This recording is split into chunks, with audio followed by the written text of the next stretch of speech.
5 राज्यों के विधानसभा चुनाव में कांग्रेस को एक राज्य में जीत मिली, तेलंगाना में 4 राज्यों में मुंह की खानी पड़ी।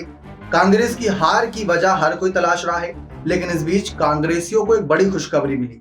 जी हाँ, और ये खुशखबरी विपक्षी दलों के लिए भी है कि हार गए हैं, लेकिन उसमें एक बड़ा पॉजिटिव पॉइंट ये निकला कि इस बार जो अगर 4 राज्य देखे जाए, मिजोरम को छोड़ दिया जाए, तो तेलंगाना, छत्तीसगढ़, मध्य प्रदेश और राजस्थान, इन 4 राज्यों में अगर गौर करें तो जो वोट परसेंटेज रहा बहुत क्लोज रहा, या यूं कहें कांग्रेस का ऊपर रहा। चारों राज्यों को मिलाकर बात कर रहे हैं हम, किसी पर्टिकुलर राज्य की बात नहीं कर रहे, 4 राज्यों की। तो कांग्रेस इस मामले में ऊपर रही।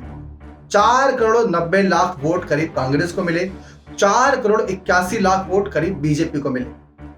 अब आप देख सकते हैं 9 लाख वोटों का अंतर है, लेकिन इसके बावजूद कांग्रेस हार गई। एक राज्य जीती, तेलंगाना।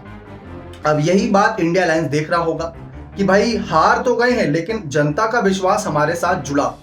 अब आपको बता दें इसमें क्या हकीकत है। हकीकत ये है दोस्तों कि अगर आप देखें तो जो ये चुनावी हुए हैं, चुनावी मैदान, अगर तेलंगाना को छोड़ दिया जाए तो राजस्थान, मध्य प्रदेश और छत्तीसगढ़, इन दोनों में त्रिकोणीय मुकाबला था ही नहीं। यहाँ पर सिर्फ और सिर्फ बीजेपी और कांग्रेस थी।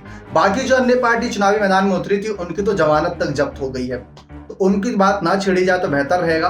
तो वहां पर 40-50% की जो वोटिंग परसेंटेज रहती है, 40-45, वो दोनों ही पार्टियों के बीच बराबर रहता है। तो कांग्रेस का ये कहना कि भाई हमें 9 लाख वोट ज्यादा मिले फिर भी हम हार गए।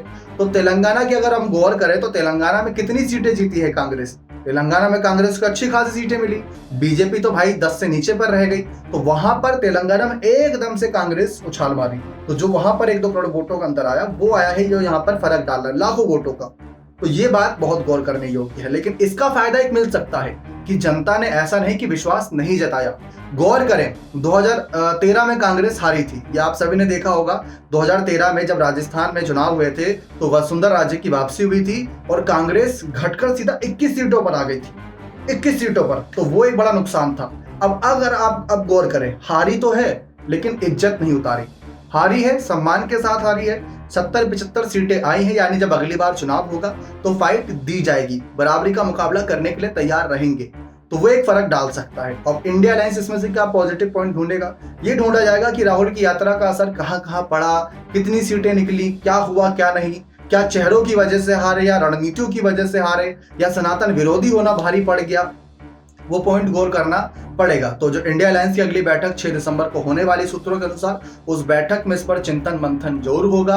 और इस बैठक में कहीं ना कहीं तलाशा जाएगा कि हार तो गए, लेकिन कांग्रेसियों को जो ये खुशी मिली है कि भाई 9 लाख वोट हमें फिर भी बीजेपी से ज्यादा मिले, यानी 9 लाख जनता बीजेपी से ज्यादा हम पर भरोसा कर रही है।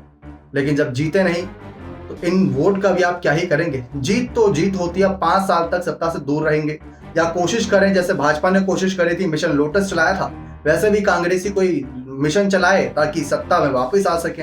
देखते हैं हालात बदलते हैं या नहीं। बने रहे चैनल के साथ। बहुत बहुत धन्यवाद।